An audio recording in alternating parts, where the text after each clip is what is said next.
Okay, let's bow our heads and pray. Dear God, thank you for this day, and please bless my life. Please give me everything that I want, unless it's not in your will. But please help me to find the man of my dreams, unless you want me to die alone.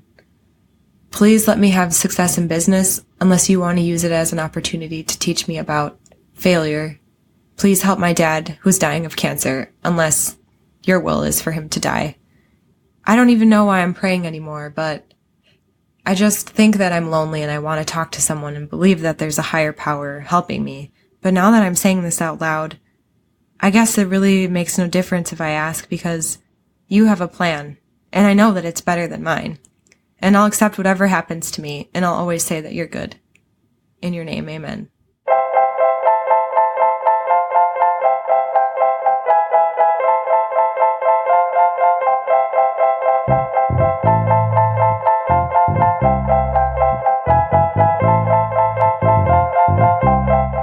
Welcome back to another episode of the Born Again Again podcast. I'm Katie. And I'm Joe. And today we're going to be talking about prayer. And specifically, what is the point of prayer? Right. It's a difficult question to answer, turns out, once you get on the other side. So I wanted to ask you, in your experience, in like super practical terms, what was your prayer life like? I don't know if I've actually ever talked to you about this. I know. I feel like because everything's so vague and you can do anything however you want. Yeah. And there's so many different ways. But I feel like towards the end, praying for me just meant constantly having God in the forefront of my brain. Okay. And kind of just like being like, God, show me which way to go, show me what to do, be with me, guide me, like show me if you want me to talk to anybody, help me to be more thankful, help me to be this, help me to be that. And I feel like anytime I would just like have a moment where I realized like I was like, I don't know, I didn't have anything to think about, I would be like, oh God, and like just, that constant talking to him all day kind of thing. Yeah. Unless I would go into a time of prayer where I would go alone and then like kneel on the floor or sit on, or lay in the bed and close my eyes and have more of like a full-on prayer where I would like speak in tongues, and it might turn into a little worship time. That was a more like intense that was more prayer session. An intense time. Yeah. I think my prayer life was essentially the same. Where at the end of my faith, I was really all about this idea of being in constant communion with God all day. And so I would have like little reminders on my phone set to pop up every hour or whatever randomly throughout the day to remind me to like check in, or remind me to get, it was kind of like someone who has a mantra that they're trying to sort of constantly be repeating in their mind all day. Mm-hmm. It was that, but it was just with prayer. So I would pray about whatever. I would like thank God for whatever was around me, or I would ask him for strength for different things. I mean, it's the same as like now. It's just like that little kind of like check-in, like something that alarm that makes you to be present during the day, like brings you back to your center, like centers you. Actually, and all of that's just what it is. You know what I mean? It seems almost exactly the same. Right. I didn't know that you had reminders to do that. It was like a little pattern interrupt. Like I had something over and over again during the day. I was interrupting my normal like automatic thought patterns, and I was bringing me back to God so I could pray to God again. Mm-hmm. So it was, on a good day, it was almost constant, where I was constantly talking to him in my head. That right now strikes me as really bizarre, because we were talking about like at a super practical level, what prayer was for me anyways, was usually me closing my eyes and in my mind, like forming sentences in English, obviously, and then like kind of reciting them in my mind to God. Not that I can really like direct my thoughts to a certain person or whatever, but like I was trying to come up with sentences in my mind to talk to God, or to ask God for things. And it's really weird that I would think that like I could specifically send certain thoughts to God, but other thoughts were like just for me. Like I would think about what I should pray about, and then I would like pray. But that whole sequence was all happening inside my brain anyways. Yeah. You know what I mean? So where's the limit of like God should be able to hear all of those anyway? Right. Yeah. So I like sit in my room and I think like, okay, I want to pray more. I think I want to have like a prayer session about whatever, this like big change coming up in my life. Okay, now I'm going to start praying. Dear God, blah, blah, blah. You know, it was almost like a distinction in my mind, but like nothing is different. You know, in both cases, I'm just like thinking thoughts to myself. It is weird now thinking about it. Like we're having like a conversation inside of our head, you know, like we're having it's with ourselves. Different. Yeah. It's like different than just like when you're thinking, you know, because it's not, maybe it's not fully formed, but like when you're thinking these thoughts to God, you're thinking fully formed like sentences, and you're kind of like obviously sometimes you're praying out loud, but like when you're praying in your head, it seems like so weird. Like, I don't know, just this silent conversation. Right. Yeah. And I think that it seems so weird now because we don't believe that like the God of the Bible exists there. So like it now looking back, it seems kind of like, what were we doing? Why were we wasting all of this time having these like silent conversations to nobody? Right. You know what I mean? And the fact that they're not even conversations, it's that I would have called it a conversation at the time, of course, but like when I actually think about it is super weird because really I was just mentally sending sentences into the ether. And to me, that was having a conversation with God. That's a good point. That's so true. I didn't even think about it that like we talk about all the time, or we did, that we're having a conversation with God all day, like a conversation with God. But like really, we are the only ones who's talking. I mean, okay, if you gotta like just be completely honest as a Christian, you know what I mean? You are the only one who's like forming words.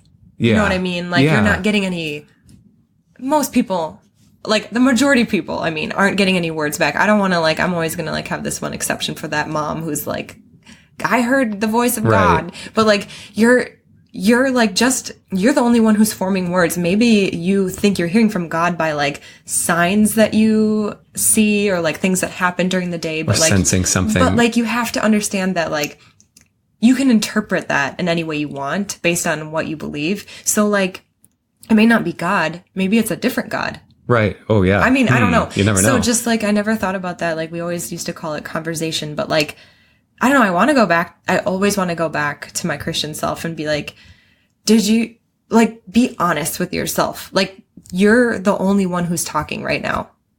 Only you. Yeah. Right. Like, what do you think about that? Right.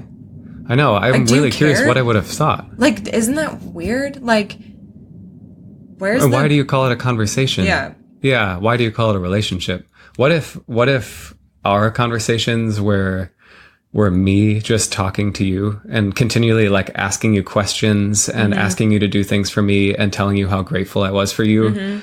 And you just never ever responded at all. And, I never answered. I told all my friends like, I've been having a conversation with Katie and like, I can really sense what she's feeling towards me and I can sense that she loves me. But it's like an insane person. You're right. That's super weird. You come downstairs and there's just like, you make like a beautiful dinner for yourself and you're like, wow, Katie, like, thank you for making this food for me. What in the world? That's so funny. Yeah. Okay. So anyways, prayer is weird. We started to think about it a lot recently, and we've been like really trying to think through the really practical stuff and getting super honest. Like, what were we actually doing? And it kind of surprised me how weird it feels now. Cause I think like a year and a half ago, it just didn't seem weird. Like it didn't seem as bizarre as it does right now. No, it didn't. So things change fast. I think that like one of the biggest questions we had about it is like, what is the point of prayer? And I feel like when we talk about the point of prayer, we're talking about petitionary prayer or prayers where we're asking for things, because I mean, even Christians know it. Like God's like, if God's all powerful, all knowing, then he already knows what you're going to say. Yeah. You know, he already knows what you're going to do. And he kind of already has a plan. Right. You know, because like Christians say, oh, my prayers were answered, praise God. Or they say, oh, my prayer wasn't answered, but that's because God has a different plan for me. So like either way, God gets the glory. Yeah. And it just like, what's the point of that? What if you like, I don't know. Sometimes I want to be like, why don't you try an experiment of never talking to God and then interpret the signs and see if you still see him in your life. See the results. See if the results change. I kind of feel like there's a 50% chance that like, you know, your prayers will be answered. Like you're saying, if you are praying to God to get a job.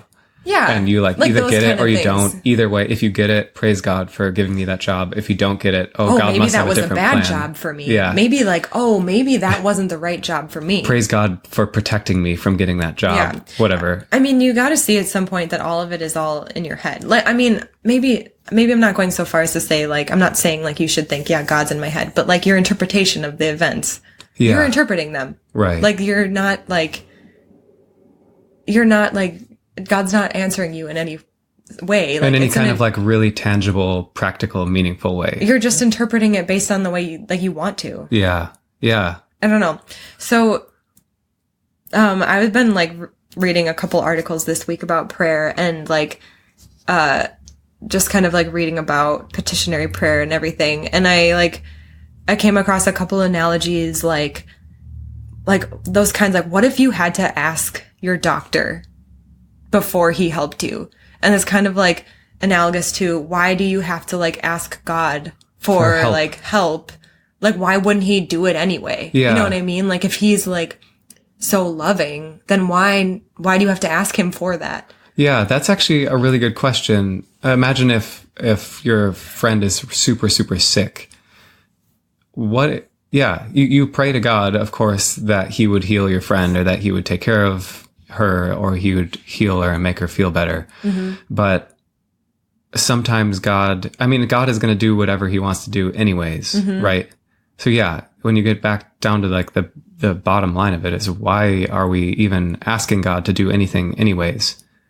I know. Like, does he sometimes have his own plan, but then if you pray hard enough, he's like, okay, you put in some good effort this week. I'm going to give you like a little bit extra. No, I feel like that's something good to like actually visualize, like try to visualize God up there listening to us. And we're like, oh, I do really love Joe.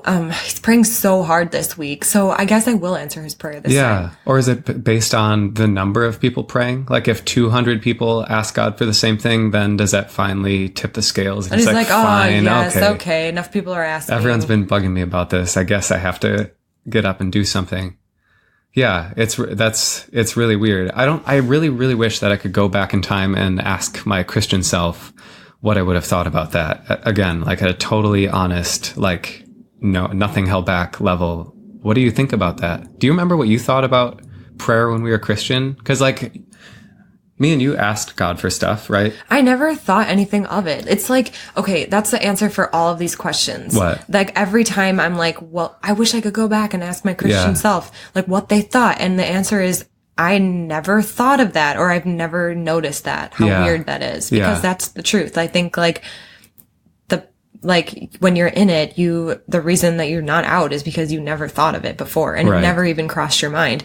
I would never ever think that it was weird, that prayer was strange. And I would never ever think, I would feel like it was even blasphemous to think like, why bother praying? Or like God is already going to do what he wants to do. You're right. I would have felt like that too. It was kind of just a given. Yeah. Like anytime you needed anything or wanted anything, the first thing I would do is pray about it. Maybe I would say, well, I pray because God commanded us to, and I want to be obedient to him. And we don't understand like why he asks us to do things, but he commands us to pray, and it's a way that I can stay close to him all day long.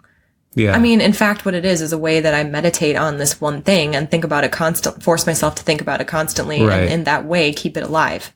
Yeah, that's true. What I mean? That's actually like a really reasonable way to think about it, I think. I mean, if you meditated on anything all day, it would be God to you. Right. Yeah, that's a good point. It is. You like meditate on diet all day, it's God to you. You meditate on like a girl all day, she's God to you. I don't know, like it's like the same exact thing. But Christians know that. Like that's why they say don't make anything else your idols. But like it's just the nature of our brains that if we think about it constantly, it becomes our idol. And that's like why we're supposed to pray all day, because we want God to be our idol. Yeah, right. We think he's the purest form of the idols. Yeah. Whatever. I think one of the other things that struck me recently was, I think I've been thinking a lot about unworthiness and just like how I used to feel as a Christian and everything. And I was thinking today about the posture of prayer and classically very symbolic kneeling and how that posture is like such a posture of Christianity that I didn't even notice I was feeling in my whole life. Like, you're right. Of the kind of, you know, I have problems feeling like I'm worthy or like, you know, I can approach anyone or like anyone would think that I was worth anything. Yeah. And I mean, when you're coming to everybody on your knees, like that, I mean, I feel like it's obvious why. Yeah. You know, and just like having to ask for something or ask for everything in your life and not trusting that anything will come to you but from this one source is a really good way to like keep yourself in a mindset of lack and of subservience. Like being small and You're right. Feeling small. Even at a smaller level, just the fact that almost everybody will bow their heads before they pray, like in reverence, you know? Mm-hmm. But you're right, because when I was Christian, anytime I wanted anything, like whether it be for my own like selfish reasons or anything that I wanted to accomplish in life, I would always go to God first. Mm-hmm. And to me, that was my strength, which it's so backwards now, because I basically am like giving up all of my personal responsibility for my life. And I'm kind of in essence saying, oh, I can't do anything on my own. So I'm going to ask God, the source, to help me do it, because of course, I don't have the strength to do it on my own.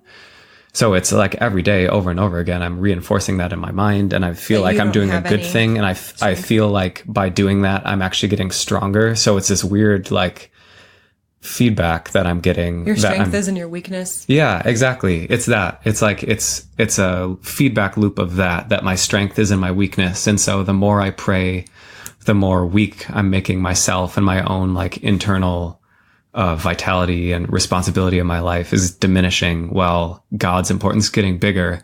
But it feels like I'm actually getting more strength because I'm depending more and more on God. And everybody teaches us that the strongest people are the ones who are the most dependent. Mm-hmm.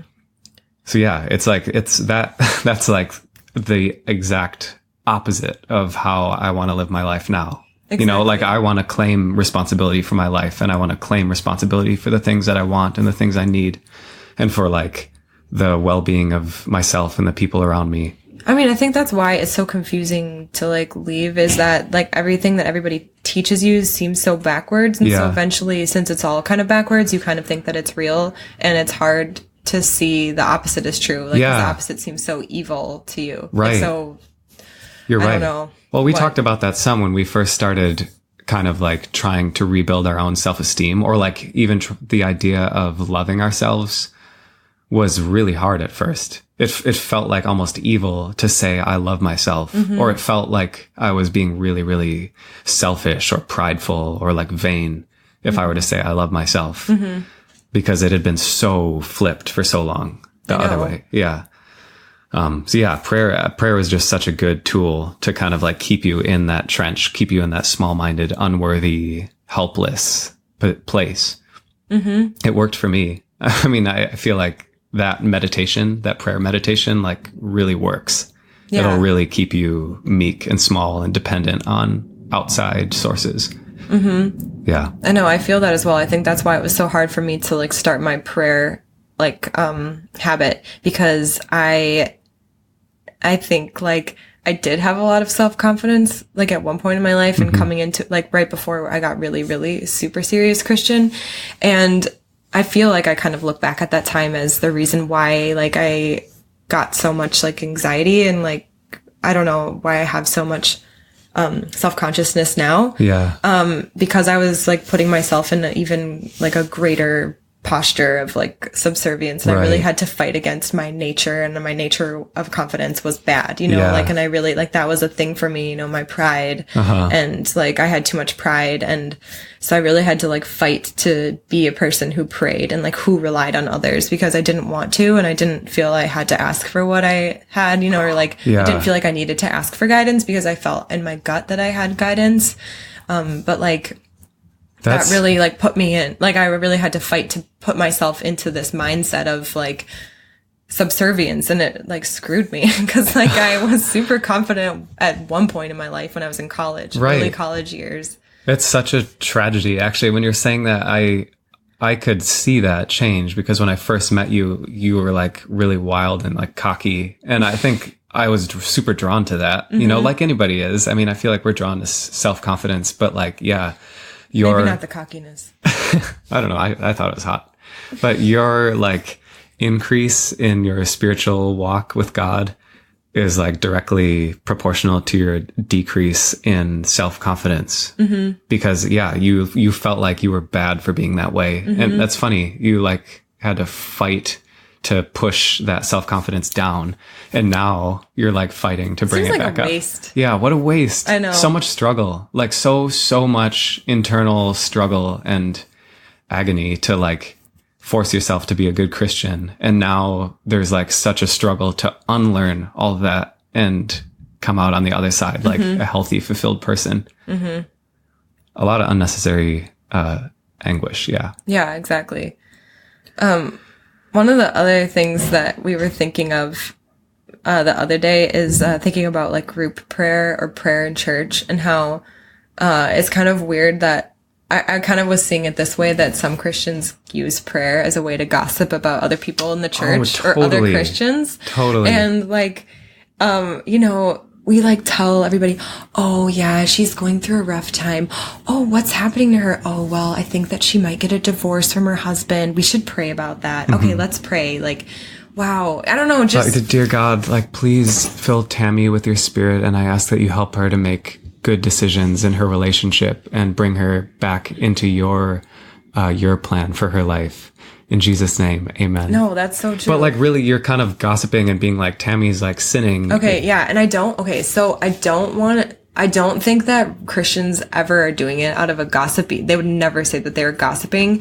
They're like doing it out of the way that they know how to love. But I think, my experience is that I thought I knew how to love, but I did not know how to love until I came out the other side, because there is no judgment in love. And I know that it says that in the Bible, but there is judgment everywhere in Christianity, even the best Christians. Yeah, so when you're praying, I think you're kind of vocalizing some type of judgment, because you're obviously, you're praying for a different outcome than that's happening. You know, like you're praying for this woman to not get a divorce, but like, how do you know the divorce isn't good for her? You're praying for yourself to get into a different college, but how do you know that the other college isn't good for you? I mean, I think that you're always like kind of expressing some type of judgment. Oh, you're right. And kind of like you're almost expressing like a distrust in God's will for your life. Yeah, well, like that's... if you're asking for him to let you get a certain job, like, do you want to just do whatever his will is for you, or do you want him to like change the world so that you get the job you want? Exactly. So that I was actually reading this article by a progressive Christian this week who thinks that all kinds of petitionary prayer are bad, because it's like you're basically like judging God, like, and you're reducing him to like, I don't know, the genie who will fulfill your wishes, and like, why do we not trust him? And like, if we're praying he was a Christian? Yeah, he's a pastor, and he was saying like, if you're praying for your Aunt Nancy to have traveling mercies, you are vocalizing that you think that maybe God wouldn't, you know, be merciful to her, when like that guy was saying it's against God's nature not to be loving. So you're like expressing doubt in his nature, and like you're judging God, you know? And I thought that was interesting coming from a Christian, because, good point. And so like, what if you just take out the part about where you pray at all and think, isn't it weird that people die of horrible diseases, or people are raped or murdered, or that children get cancer? Like, isn't that against God's nature for it to happen at all? Wow. Yeah. That is really I kind of was reading the article thinking, just go one point further. Yeah. Like, isn't it weird that these things happen at all? No, that's really crazy. I kind of want to unpack even that first part, because the Christian guy, it sounds like he's saying that he doesn't think that Christians should ask God for things, period.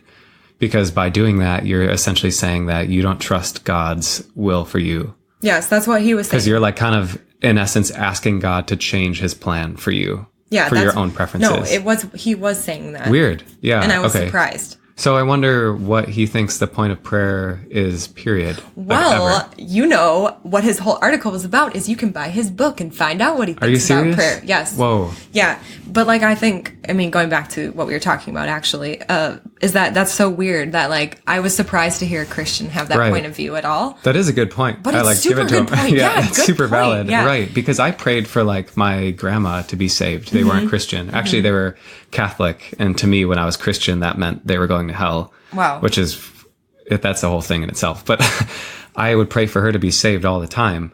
But now, like using that guy's logic, that's kind of like me saying, I don't think that God is loving enough to like lead my grandma to him. So God, like, please have mercy on her soul. Because I know that you won't do it on your own. Yeah. Weird. Oh, that last like I'm thing more you said. loving than God because I'm like, God, I know that you don't want to help her, but I love her a lot. So like, please, could you help me? No, I think that like you never would say that when you're praying, but like that's kind of what you're like saying. Yeah. That's interesting. You know, silently saying. Yeah. That kind of sentiment. So like, I think next time you pray and you're asking about something, think, are you upsetting God? Are you offending him? Yeah. Are you stepping on his toes? Are you trying to take over his plan? Because you should only follow his plan. Right. So stop praying today and you can do that just fine. So if you don't pray at all, like us, what happens? What happens if you stop praying as a Christian? Like God's plan is going to happen. So like, what's the point of you asking? Right? Yeah. Right. So I think like one of the biggest things that was a shocker to us, like in the first couple months of us, like stopping going to church, stopping praying, stopping thinking about God, talking about God, having Bible studies, reading the Bible, was that nothing changed. Yeah. And I know that sounds like if you're a Christian still or whatever stage you're at, like that might sound like, oh, that's not that big of a deal. But it was to us because we were kind of like, we were working the crap out of our freaking minds with reading like Bible every day and like all of this stuff, worrying about every single thought we had. Praying to God constantly, like every day. So much effort. So much stress. Effort. Yeah. Of like, are we doing the right thing? Yeah. And when we stopped, like nothing changed. Like, yeah. Like you know, life continued on. Good things would sometimes happen to us and bad things would sometimes happen to us. And yeah. So for any Christians listening, I'd challenge you to stop praying for a few weeks and see if any circumstances in your life start to get any more lucky or unlucky, or if you see things happen more or less. And if your experience is anything like ours or any of the number of people who have deconverted from Christianity, I think you'll find that your life is very, very similar to when you were praying all the time. Joe, that's Satan talking. Well, right now. Satan's a really chill guy, as we found out in our last episode. Okay. I was like thinking about this more about like, well, if you don't ask God for things and you don't really know what he's going to do and you can't really like trust that he's going to like work things out in like in a good way, like save your friends or help people not to like die. Yeah. Like what do you, or help, I don't know, like help homeless people not to freeze in the cold. Yeah. Like, what do you do? And I think like the message of this like article I was reading was basically that God is like, yeah, why don't you Christians like pour out your love on the people? Like, I want you to, like, God's kind of tired of your thoughts and prayers. And God's like, thoughts and prayers, what good does that do? Like, go give love to people. Like, what if God's like doing, like, what if that's what God thinks, you know? I think like the way I said it just now sounded more like 2019 than this guy was saying it, but he was basically saying like, God gave us the Holy Spirit and he gave us like the directions like for our life and how to help people. Yeah. So like, he's like waiting for us to take up the call and to, you know, it's our call to help the people on earth. I remember hearing that like in churches, pastors would be like, your thoughts and prayer, God doesn't want your thoughts and prayers. You are the hands and feet of God. And it's like up to you to go out and help the homeless people and you to build shelters and for you to like donate to organizations that are going to cure cancer. So now my question is, what if you just take God out of that equation? Like, what's the difference? Yeah. What influence is God having in any of those scenarios? Is he just giving you a mascot? Right. Is he the mascot? Is he just like an object that you can give all of the credit to? Is he the guy that you place your morality on? That you think you take your morality from? Yeah. Interesting. So I'm really curious what that Christian guy has to say about the rest of prayer, but that maybe that's a topic for another. Well, Joe, you should read his book. Yeah, apparently. That's really interesting to me, though. I don't really understand how a Christian person could say that petitionary prayer, is that what it is? Yes, yes. Petitionary prayer is no good, and that is like somehow discrediting God's will, but like other types of prayer are still good. I think those other types of prayer, which we'll talk about at the end, are good for the reason that any kind of just meditation mantra is good. So before we like finish up with some positive things, a couple months ago, I think it was, somebody shared this guy named Tim Minchin with us. In the Shout Facebook out group. to whoever that was. Yeah. Thank you. And they sent us one of his songs called Thank You, God, I think it was called. And so he gave a little bit of a backstory in the video about how he met with a Christian, and the Christian had told him, you know, like, God does exist because God healed my mom's eyes. She had a degenerative eye disease or something. Okay, I don't remember the details, but you should watch it. We can link it. But he wrote a song about it, like kind of, it's a satirical song. I think he does a lot of parody songs. Yeah. Oh, his mom, the kid's mom was getting cataracts or something. It was like a really routine, or like a very common eye disorder as you age. So yeah. Yeah. And so like the guy said he prayed, and then his mom was healed, and that's what his evidence for God. And so I was reading through the lyrics of this song. The song's so good. It's kind of expressing exactly what we're talking about now. And it was so hard to choose which ones to read to you, because Joe said I could not read the whole song, but I will read 2 verses to you. We'll link the song in the description too, so you can watch it for yourself. Yes. It's very impressive. Okay. So, here it goes. The guy's name who he was talking to, his name is Sam. Thank you, Sam, for showing how my point of view has been so flawed. I assumed there was no God at all, but now I see that's cynical. It's simply that his interests aren't particularly broad. He's largely undiverted by the starving masses or the inequality between the various classes. He gives out strictly limited passes, redeemable for surgery or 2-for-1 glasses. Okay, I'm gonna swear right now. It's super hard for me. Fuck me, Sam. What are the odds that a history's endless parade of gods, that the God you just happen to be taught to believe in is the actual God, and he digs on healin', but not the AIDS-ridden African nations, nor the victims of the plague, nor the flood-addled Asians, but healthy, privately insured Australians with common and curable lens degeneration. Oh my gosh. So spot on. It's a great question. It's a great question. Yeah. How in the world can you be a Christian and pray to God to help you get a new job? And when he gives you, in air quotes, that job, you're so thankful. Praise God. He gave me this job, and I asked him for it, and he blessed me by giving it to me. But at the same time, there's literally millions of people on the earth, like physically suffering with different ailments and starvation, homelessness and AIDS and rape and like the craziest stuff. And they're crying out to God to help them in some way, and he ignores them. Like, what in the world kind of logic is that? What in the world kind of God, like, would operate that way? It's not in his plan, Joe. There's evil. So anyways, there's evil in the world, and God allows it. God wants to allow the evil so that we can learn, to come to him no matter what. Yeah, I think Christians would probably just say like, well, God's ways are higher than our ways, and that's why we don't understand it. But that's such a frustrating, at this point in my spiritual journey, that is so unsatisfying to me.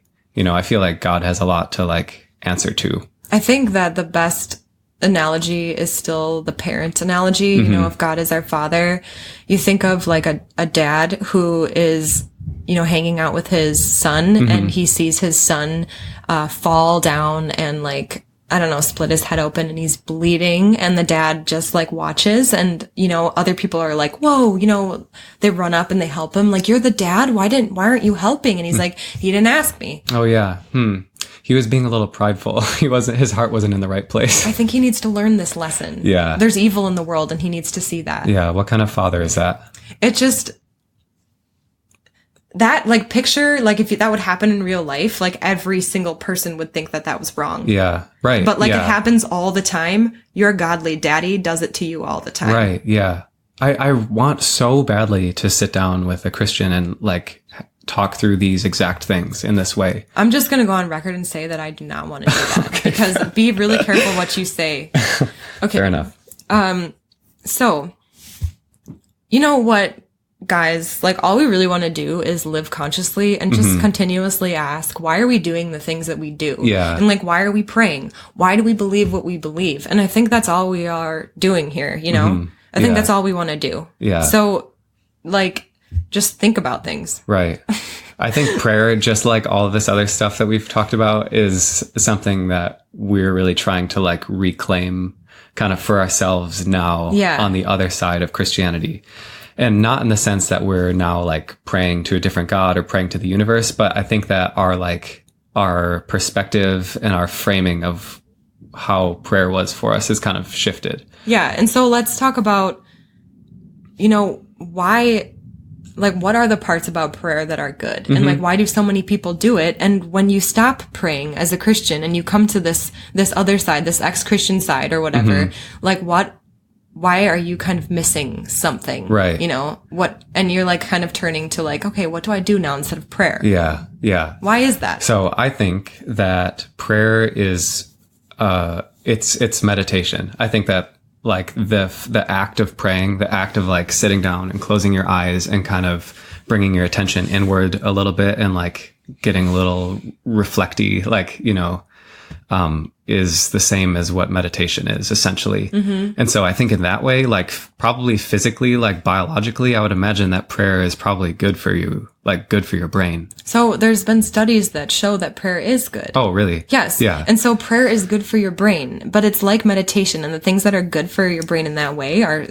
and that happen in prayer and meditation are stopping your thoughts, taking your focus off of your worries, your external problems, and focusing them on like something clear. Like, I don't know, like centering yourself, you know, you're centering yourself, you're centering on God. And like, it's in the case of Christianity, you're putting your cares on someone else. And so that's like a relief. Yeah. In meditation, you are like just putting your cares aside and you're just focusing on a breath. Yeah. And that's a relief. You're right. To stop your thoughts, you know, like I think like there's more of like that visual of putting your cares on a person, but that same thing is happening like without God in meditation. You're right. That actually I'm repeating mantras, you know, like, oh yeah, God, I thank you, I love you, or like, you know, fill me with your love, or fill me with your spirit. Yeah, those are could be really positive. Those are positive things. mantras, and but you can also do that with a mantra of like, I love myself. You know, I can't think of any other mantra right now. I mean, that's a great mantra right there. If you repeat "I love myself" to yourself all day long, I feel like that will have a positive effect on you. Yeah. Just let the record show. But I think that I've really enjoyed in the last couple weeks thinking about my entire past prayer life, like whatever that term means. To me, it means like just all the hundreds of hours I spent praying. I used to feel really kind of upset about how much time I like wasted doing that. And there's part of me that still does feel a little resentful that I spent so much time like putting my cares and worries on this invisible God instead of just claiming responsibility for myself. But in an effort to like drop that resentment and move past it and just like incorporate every part of myself into who I am now, I've realized that I think prayer made me really good at self-reflection. I think that like for me, and maybe the same, I'm curious to hear what you think about this, but for me, it's really easy for me to like close my eyes and sort of drop into my like inner world. You know what I mean? Like kind of shut down whatever's outside of me and drop into my inner world. And I think that is so natural because I spent so long praying as a Christian. Yeah. Which is, it's like, of course, it's a really self-reflective practice. And I think there's a lot of benefits to that on this side, being self-reflective and being able to kind of drop into your inside and kind of letting your external circumstances fall away. So in that way, I'm kind of glad that I had that practice. It's been really useful because I like deconstructing from all this craziness requires tons of self-reflection and like inner work and hard stuff and like all that. And I think that as an ex-Christian, I'm probably better equipped to do that than I would be if I was like, if I'd never had a prayer life before, you know?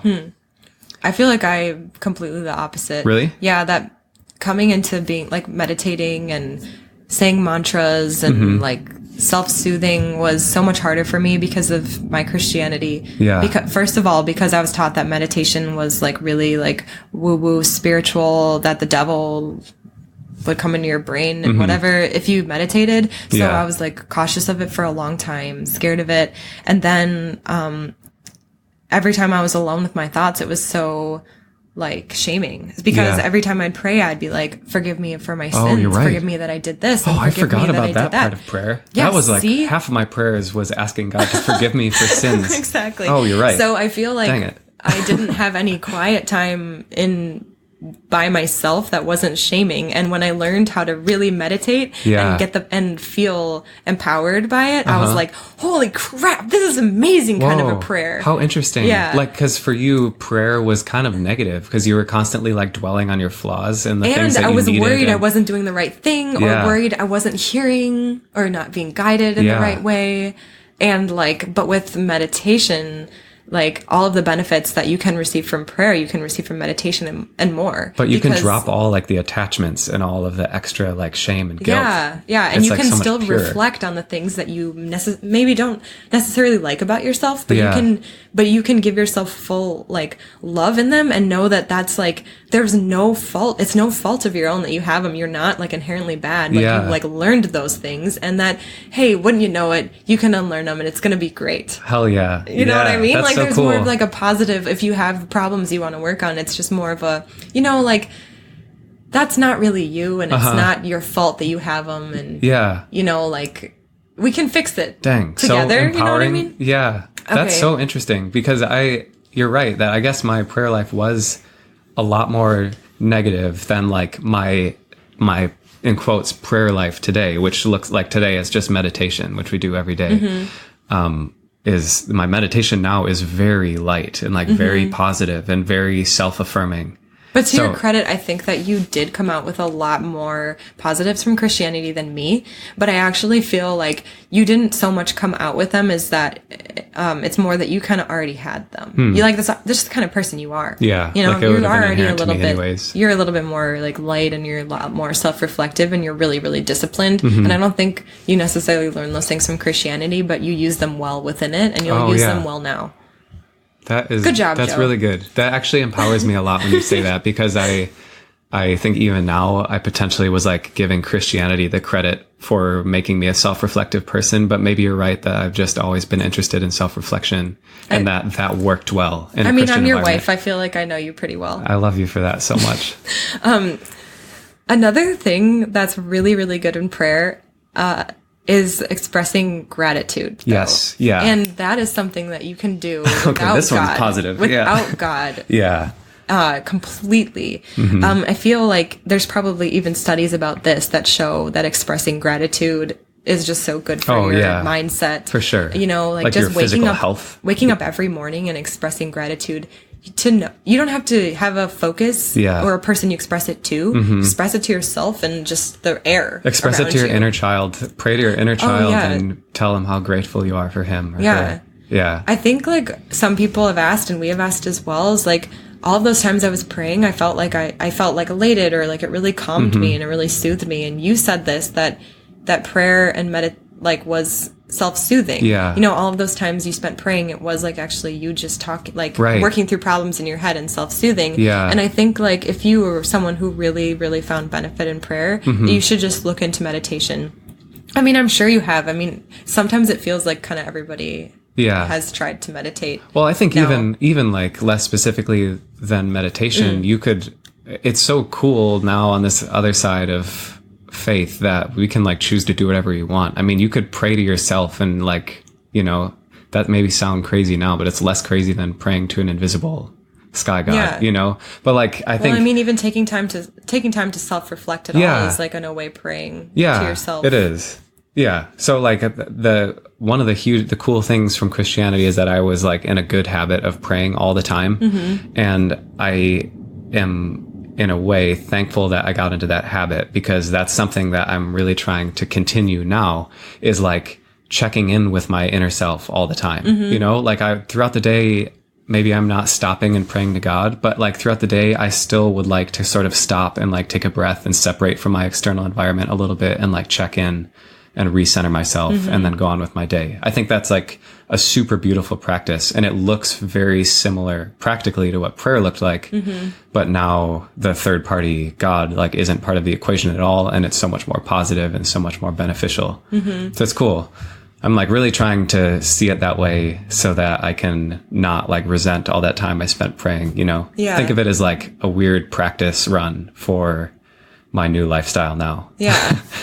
I used to think that, I think we like talked about it in college, like, you know, like if meditation was good for us, I think I acknowledged as a Christian that meditation, like secular meditation, is good for people, or like certain things outside of Christianity were good for them. But I would like, well, what if they're good because God made us that way? That like He wanted us to like that, like those things are healthy for us because, you know, like, and the healthiest kind is when we meditate with Him, you know, or whatever. But I totally thought that and that's too. why it seems like people are getting benefits outside of it. But like, that's just because we're like creatures of God, like God, and we're God's children, and like He made us that way. But like, if you turn it around, you can ask the same question: is that like, well, maybe our brain, this is just really healthy for our brain. Scientifically, it can be proven. And so then what's the use of having a God in there? Because sometimes with religion, we add things like shame and shame and unworthiness and whatever, you know, judgment and judgment. And so I think that question, you know, my college self, I could have like flipped around, you know, and kind of asked like, well, what if we just did those things that were beneficial outside, and what if we were made that way because we just evolved to be that way, right? You know, and what if the benefits I'm experiencing in prayer are just because it's good for my brain to like think in this pattern? Right. So the question can always be flipped, but it's just funny we never flipped it when we were Christian. It took several years of reflection and stepping away from it to be able to really look at those questions with an objective or a more objective view, I guess. Exactly.